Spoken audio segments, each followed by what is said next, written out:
¿Qué está pasando? ¿Realmente podemos llamar a esto progreso?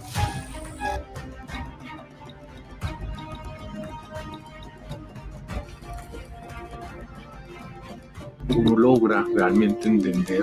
Porque la Tierra es permanente, ¿sí? Nosotros somos pasajeros.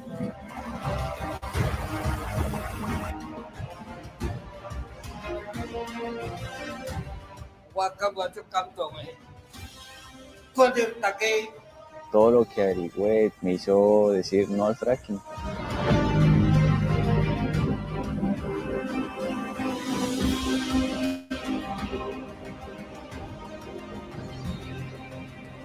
La lucha por el planeta no ha terminado, pero estoy orgullosa de ser parte de ello.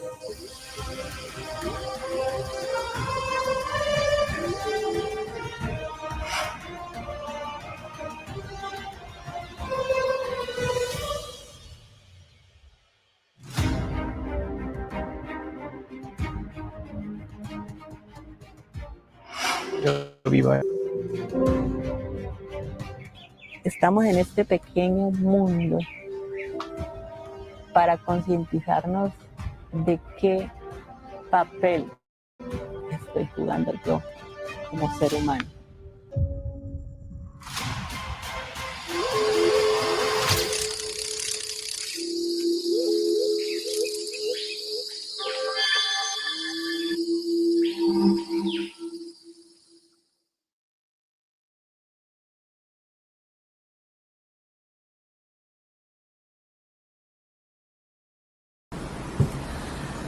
Hola, bienvenidas y bienvenidos al Festival Internacional de Cine Ambiental de Cali, FINCALI. Yo soy Sofía, coordinadora de programación, y estamos en nuestra sexta versión este año, que inició actividades el 3 de septiembre y tendremos actividades hasta el 11 de septiembre. Hoy es nuestra última función virtual y esperamos que la disfruten mucho porque vamos a tener cortometrajes ambientales internacionales. En este caso tenemos la película Adidas Owns the Reality, que es una película que aborda todas las problemáticas ambientales que se derivan de la industria de la moda. Y la otra es Por la Tierra, Argentina, que desde una mirada muy íntima nos relata las problemáticas y todas las afectaciones que puede tener una persona o varias personas debido a la fumigación con glifosato.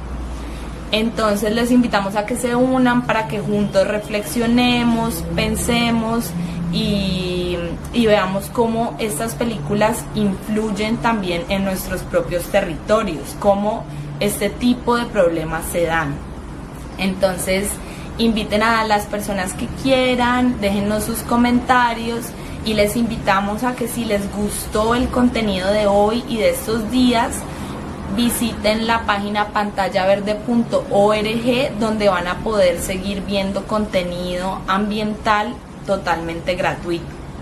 Muchas gracias y los seguimos esperando a los que están en Cali en las funciones presenciales que van hasta el 11 de septiembre.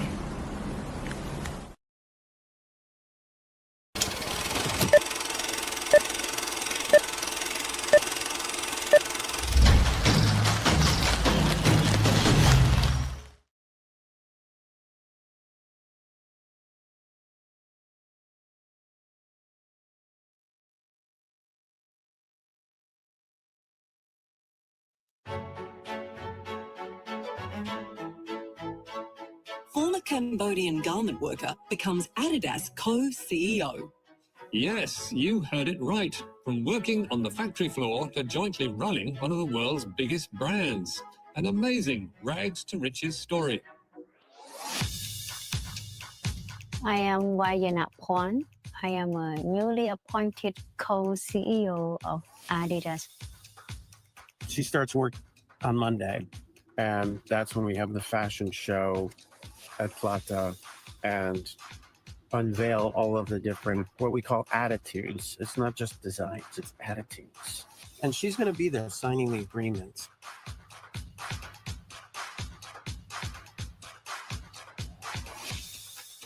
We had just landed in Berlin and we were guided into a room where clearly a runway show was going to happen. We were handed a slip of paper.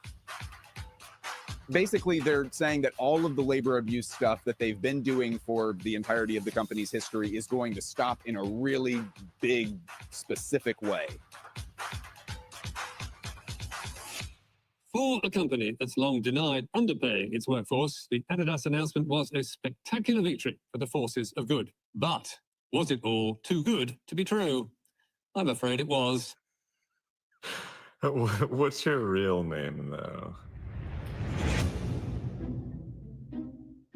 My real name is Lion or Ling Lion. I am a freelance journalist from Cambodia, where I cover garment factory issues. My editor assigned me to go to the factories, a bunch of factories in Cambodia that supply to Adidas. តម្លៃពលកម្មករក្នុងម្នាក់តម្លៃមិនស្មើអាវគេមួយដែលយកទៅលក់នៅស្រុកក្រៅហ្នឹងហើយមួយទៀតអ្វីដែលខ្ញុំធៀបពួកខ្ញុំធ្វើខោអាវមួយទាំងមូលប៉ុន្តែការចំណេញរបស់គេវាច្រើនមួយរាប់ពាន់ដុល្លារប៉ុន្តែការទទួលបានរបស់ខ្ញុំមិនបានមកចំណៃអាវប៉ុណ្ណឹងផងតែនិយាយចឹងពីខ្ញុំចង់ផ្ញើសារទៅដល់ Adidas សូមឲ្យជួយផ្ដល់ប្រាក់អត្ថប្រយោជន៍ទាំងអស់ដល់កម្មករដែលប៉ះពាល់សម័យ COVID ផង What happened when the pandemic hit is that brands refused to pay for their orders. They refused to pay for orders that were still in production and sometimes orders that were already completed. The brands like Adidas are simply able to just walk away and say, oh, we see that you're legally owed the money, but it's not our responsibility. ចង់ផ្ញើទៅអ្នកប្រើប្រាស់នឹងដើម្បីសង្កត់ទៅ Adidas ដើម្បីឲ្យផ្ដល់ជាអ្វីមួយជាប្រាក់អីដែលសមរម្យឲ្យអ្នកដែលខាងផលិតនឹងឲ្យស្មើ We have been calling on Adidas to sign the pay your workers agreement for quite a long time. So once they sign, they will commit to ensuring an end to wage and severance theft throughout their supply chain. It will involve setting up a severance guarantee fund, which would cost brands approximately 10 cents or less per item. We've done a lot of actions outside Adidas stores worldwide, but yet they still haven't taken any steps. So we really needed to make it unavoidable. And that's where the idea of working with the Yes Men came in. Who are you with? We are with a group called the Yes Men. They serve up satirical humor laced with lunacy to call the media's attention to serious issues. Len was connected with us by our friends at the Clean Clothes Campaign, who said Len would be a great person to be the new CEO. Adidas's motto is impossible is nothing. So if that were to be true, what could they really do to shake up the way their business operates and to be the ethical leader that they position themselves as?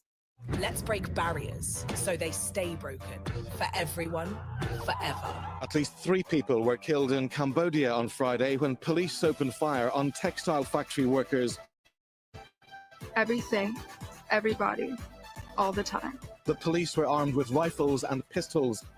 Got to be kind. Jeans made in Cambodia usually sell in Europe and the United States for a higher price per pair than the workers' 58 euros a month. Truth.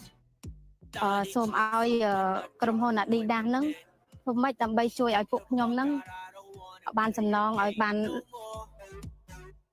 We decided to make everyone believe that the new CEO was actually making radical changes by bringing on a co-CEO from the factory floor to look after ethics violations and to sign the pay your workers agreement.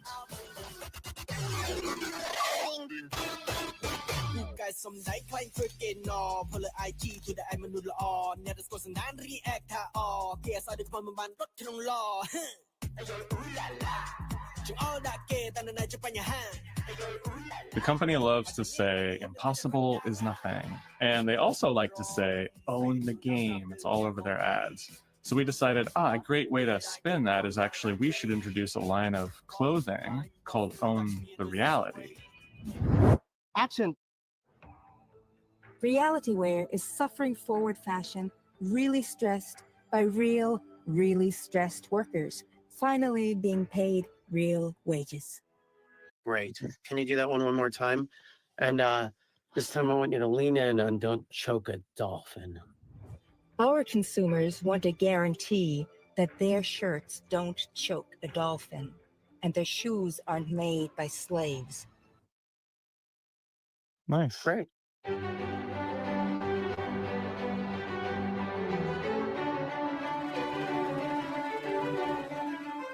We started off and we're thinking we're gonna do some clothes, 5 outfits initially.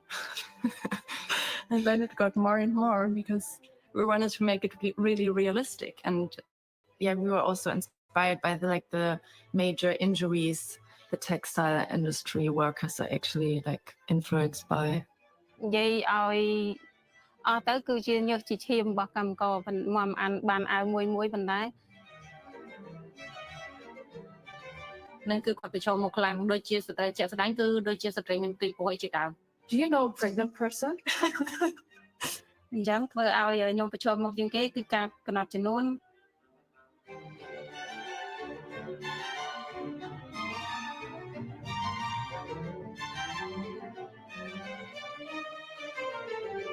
aim was to make this visible and like also to reach people who are so to say fashion victims, like not the true ones. The true ones are the people behind them, but yeah, to reach people who are maybe not thinking about this aspects, but mostly consuming and maybe even advertising the whole thing, and to give them a little disruption moment. Yeah, disruption moment, definitely.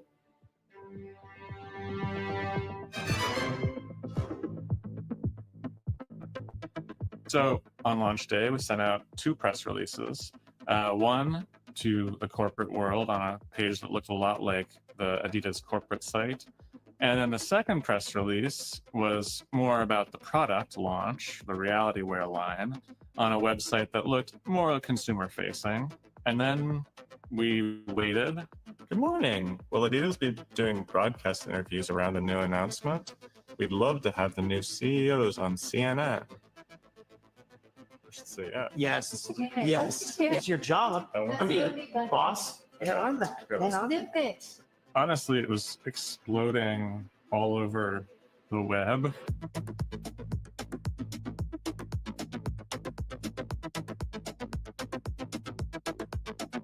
So Adidas in the headlines again. Der neue Geschäftsführer und CEO Björn Gulden setzte auf radikale soziale und ökologische Verantwortung.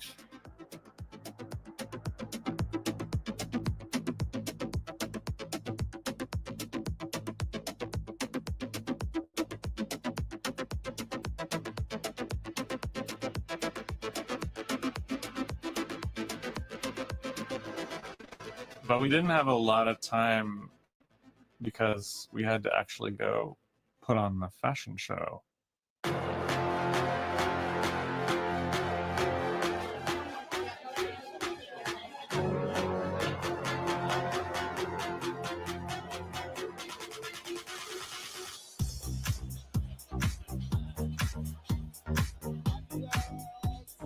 What should you expect from this night?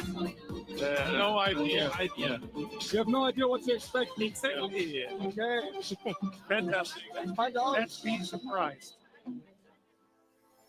Hello, everybody. Thank you so much for joining us here tonight. My name is Buddy Blatnick. I'm a Senior Creative Director for Adidas. We are bringing somebody who started out on the sweatshop floor in Cambodia into the boardroom. Our new co-CEO, Vai Yanak Huan.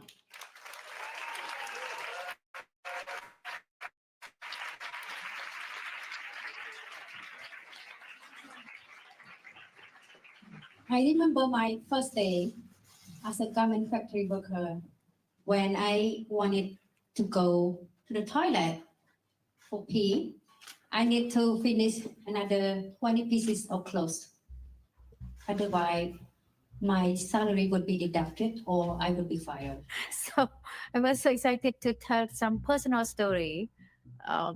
Actually, I hear from the garment factory workers about the pee. Throughout the day, I need to hold my pee and still cannot finish that 20 pieces, only 10. It was really shocking to me to hear that as a journalist when I interviewed them. តម្រង់នោមប៉ះពាល់ទៅដល់ស្ត្រីអញ្ចឹងគឺប្រឈមមុខជាងគេគឺស្ត្រី During those days, I see the three stripes of Adidas everywhere. To workers, they are more like prison bars. The three stripes bar worker from collecting back pay. The three stripes stop us from seeking protection from sudden severance. The three stripes bars labor organizing that would get us out of poverty. The three stripes are a reminder of the kind of prison we are in. But it's not about sad thing tonight.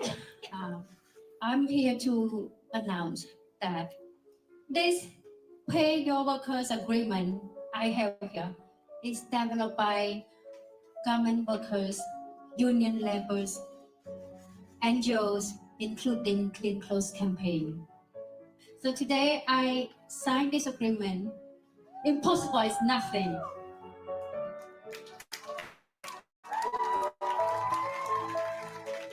I really like the idea of someone starting from the bottom and now being on top. I am one, the new co-CEO of Adidas. Da bin ich sprachlos erstmal, weil das finde ich geil. Und die Message ist natürlich granatenmäßig dann. Es muss sich einfach was ändern und ich finde gut, dass jetzt was passiert anscheinend. Tonight you're going to witness something we call reality wear. When you see it, you won't be able to forget the suffering of workers. Each one of these garments has been pre-stressed by actual workers who wore it for up to 6 months before it was taken and remixed by our partners in this collection. Now we can let the rebranding begin with our first style, Barely Legal Standards, developed by Bad Bunny.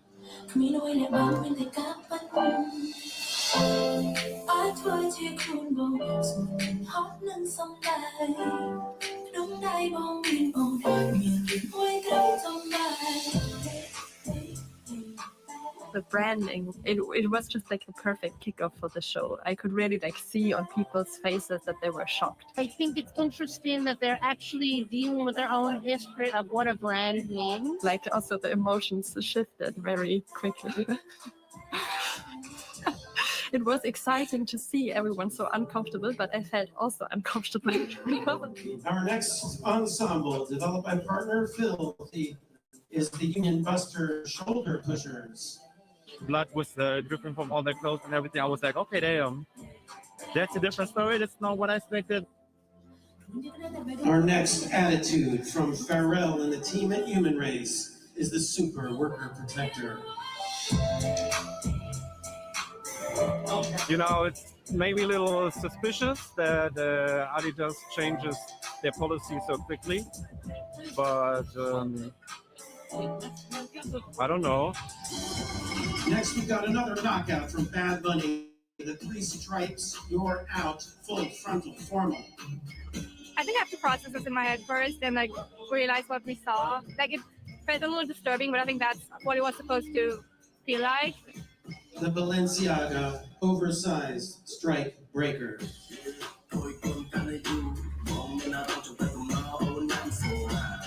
You really have to think about stuff like this, about the environment, about workers, and I think it's important for the company's future. We've done away with economics, but we're keeping the trickle down with this mother and son paired outfit, the fancy accident tracksuit, and the sweatshop sock shirt. It's the perfect gift mini dress.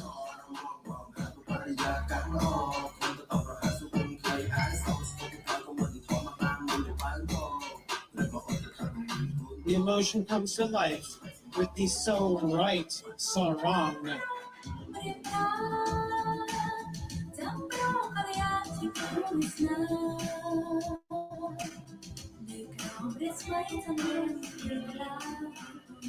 But what have we here?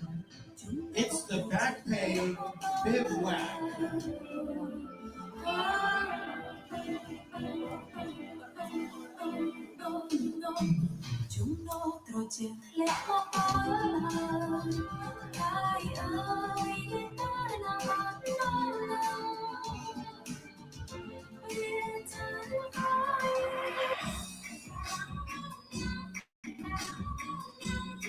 In launching a new line of clothing called Reality Wear, consisting of carefully distressed garments upcycled from clothing worn nonstop for 6 months by Cambodian women. Called the reality.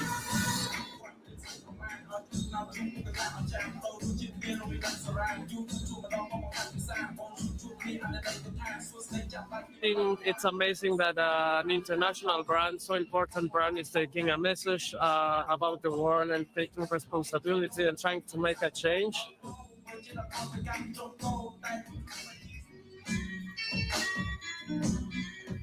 To me, the show was really shocking, I would say. It's good that they talked about it.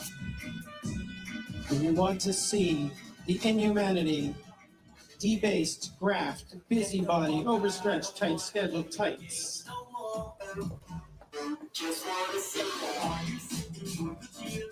And now I feel like getting 50% off and 50% less. Here is the short change, swindle, swaddle. So I didn't really expect the look, but I was a bit surprised, but I really, really, really enjoyed it.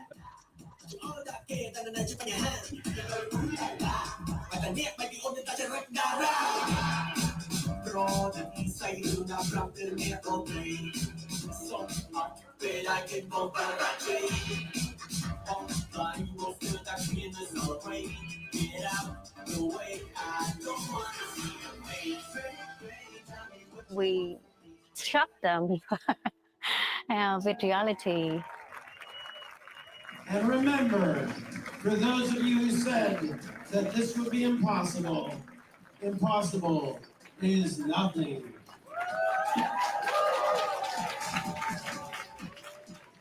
You know, I thought it would be some booing, you know. Who knows? But instead, there was silent moment, respectful moment that have fueled my energy.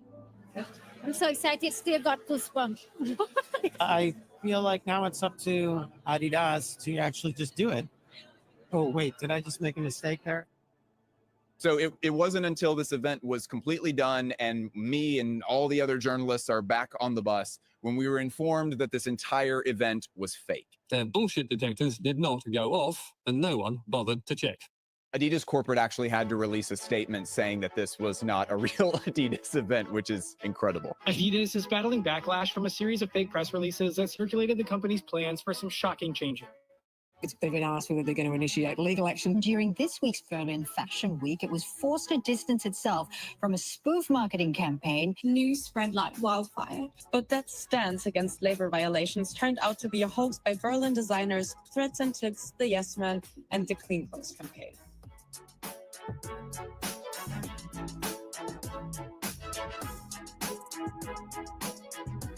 So, what was the point of the sting? We want to raise awareness about the condition of garment workers, not only in Cambodia, but around the world.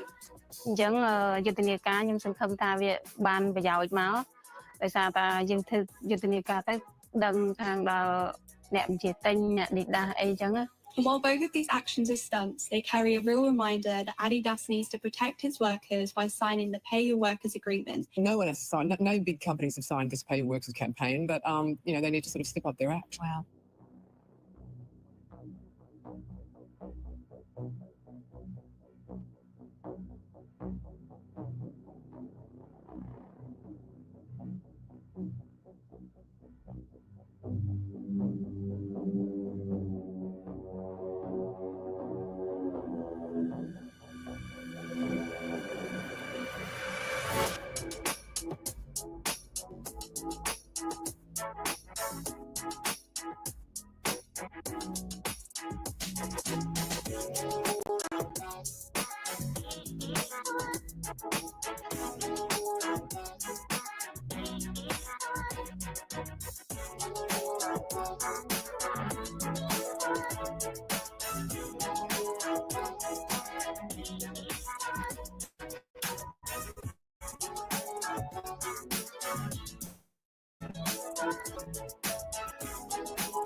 El agronegocio avança em tanto avança a deforestação. Apresenta cenário de violações de direitos humanos, principalmente no uso abusivo de agrotóxicos. Hay un principio en el derecho internacional público que empieza a identificar a las empresas como responsables de ciertas violaciones a derechos humanos. Hoy está la idea de la mercancía muy por encima de los derechos humanos. Nosotros tenemos que invertir, volver a poner los derechos humanos en el centro. Coexistimos, comunidades campesinas, comunidades indígenas, la naturaleza, bueno, los ríos. Las comunidades se organizan, articulan para poder resistir el permanente asedio.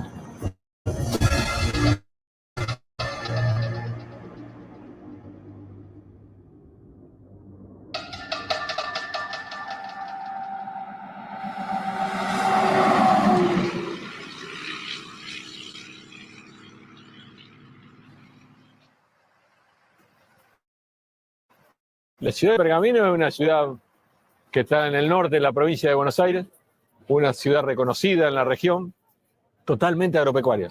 El que vive en Pergamino y no valora que está y se va desarrollando, o vivió, nació en el campo, no entendió la ciudad. La ciudad es agropecuaria. Y yo calculo que todo este movimiento que ven acá en la avenida es referido al campo. Acá es una ciudad muy de campo, tenemos muchas zonas de siembra y creo que mueve mucho. Se ve cuando el campo funciona bien, hay mucho movimiento, la gente gasta plata y tiene, digamos, para seguir reponiendo, digamos.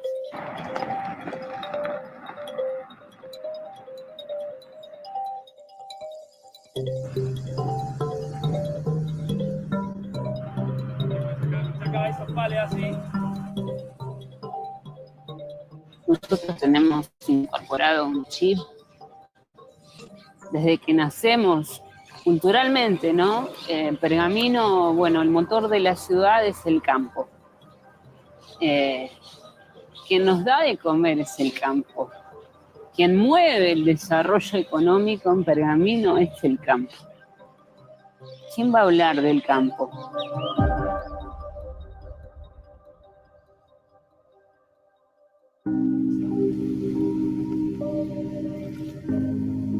Vivía hasta hace muy poco en un barrio que se llama Villa Alicia y en el año más o menos 2009 comenzaron a haber fumigaciones frente a mi casa en una zona que les cuento que es una zona, de acuerdo al código de zonificación, una zona urbana.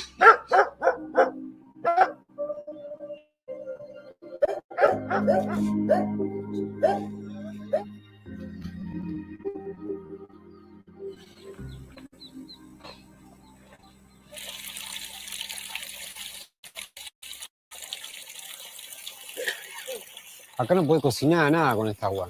Yo no tomo ni loco, tío, ahora. Cuando uno toma agua, el agua es amarga, todo, ¿viste? Que hace mal al estómago. Y si vos haces un mate cocido, ¿viste? El mate cocido, vamos a decir lo que es.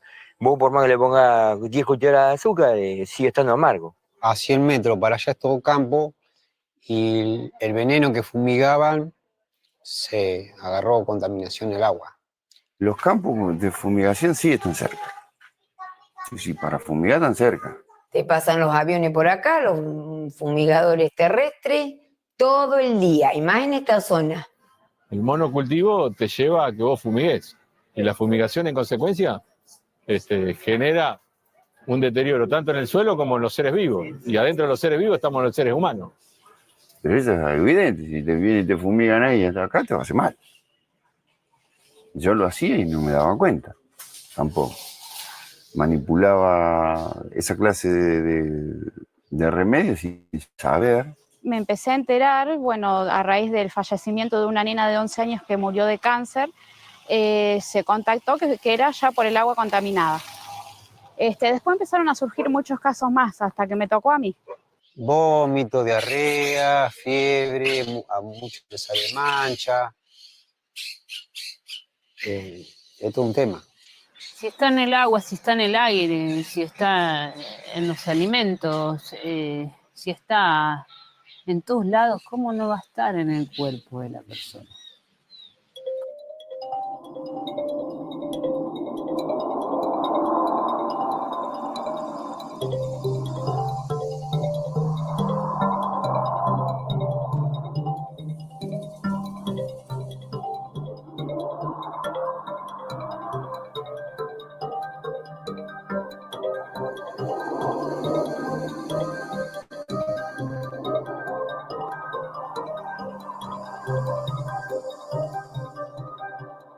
Históricamente, en el desarrollo de la humanidad, el alimento cumplió un rol básico que es justamente satisfacer el primer derecho, quizás el derecho a la alimentación. La idea del agronegocio justamente tiene que ver con reorientar el objetivo central del sistema alimentario a la cuestión de la mercantilización y de la de generar ganancias financieras. Las empresas no les importa nada. Las empresas quieren esto. Acá tenemos, como les decía, una utilización de 3.100.000 kilos, litros por año de agrotóxicos en todo alrededor de la ciudad. Se encontraron entre 18 y 20 sustancias agrotóxicas a lo largo y a lo ancho de Pergamino, en los pozos de agua de red que sale por la canilla de cada casa. Tenemos un barrio que en 8 manzanas tiene 53 casos de cáncer. En realidad tenía, que se fueron muriendo. ¿Qué te voy a decir si mi marido tiene fumigador? Se lo dije el año pasado. Mi marido tiene fumigador, ama igual que mi hijo. Tienen cosechador y fumigador. Aman andar arriba del fumigador y te dicen, pero no pasa nada. No se ponen protección. Te lo venden como algo bueno, pero la contraindicación, ¿dónde está? Hay ciertos productos o cierta actividad que ya debiera ser caracterizada como una actividad riesgosa. Si no hay controles por parte de las propias empresas a partir de este principio de debida diligencia, y tampoco hay controles por parte del Estado acerca de lo que se comercializa, la carga de probar el impacto de esos productos sobre el cuerpo, sobre el ambiente, está a cargo de las propias personas.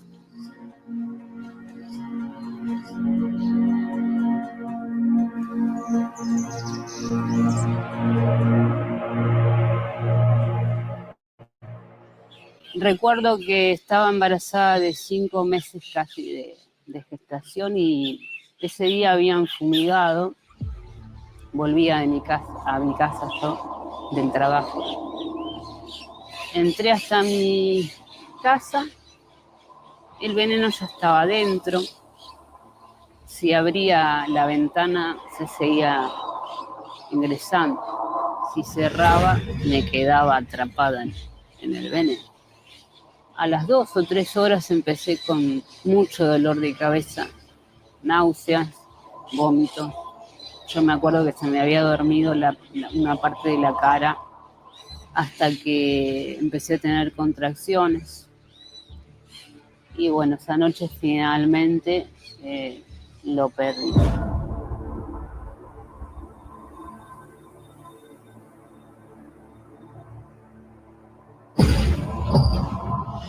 después de eso y de charlar con el médico, ¿no? Porque él me vio como ya se me habían quemado las fosas nasales, se me había quemado las partes de la lengua, el paladar, la garganta.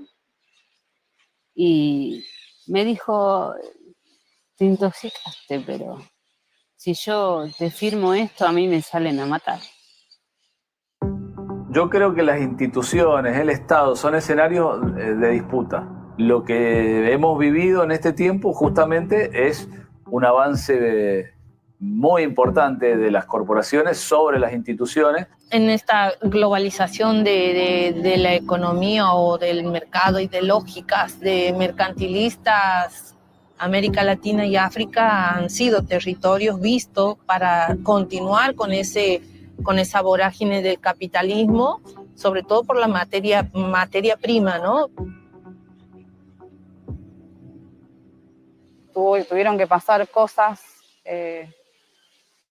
graves para que los medios, para que la gente hable un poquito más, digamos.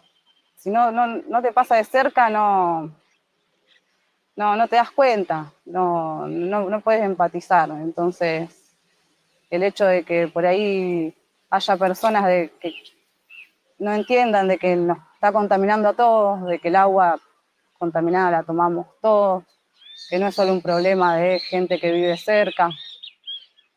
Creo que por eso es un poco indiferente. Nosotros empezamos con esta causa, ni bien se pudo, ¿no? Ni bien estuve habilitada, me presenté los análisis de mis hijos y bueno, fue ahí donde por primera vez nos escucharon. No quería que fuera una causa individual, digamos, particular, porque sabía que en el medio de todo esto había conocido un montón de gente que quizás como yo habría hecho ese mismo recorrido. Así que bueno, se llevó a cabo una investigación muy, pero muy, muy amplia. Tiene más de 43 cuerpos esta causa de investigación, donde hay más de 70 historias clínicas, donde se logra que finalmente se corra la fumigación, es decir, se prohíba las fumigaciones terrestres por 1095 metros terrestres y por 3000 por vías aéreas. Fue un fallo histórico en una ciudad sojera donde, bueno, imagínense que los intereses económicos o lo que significa en el ámbito del poder en Pergamino, tocar esos intereses para proteger la salud de las personas, ¿no? Porque ese era el objetivo. Tenemos que encontrar un sistema agroalimentario innovador, tecnologizado, pero que responda a los desafíos de este momento, que es reconstituir nuestra relación con el ambiente, pero a su vez poder sostener el desarrollo de nuestro país, que hoy tiene al 40% de la población en la pobreza. Es un problema de derechos humanos, un problema de derechos colectivos. Cuando hablamos de afectar a las comunidades, se afecta un modo de vida, un modo de convivir con el lugar donde se está, en el territorio donde se está, y no solo es de los humanos, ¿no? Este modelo arrasador de la naturaleza, del agroindustrial, termina impactando en nuestro único espacio de vida como humanidad y los seres que estamos, ¿no? La tierra, la Pachamama. A los gigantes, cuando te dicen no, son unos monstruos, son unos gigantes. A los gigantes hay que limarles las patas.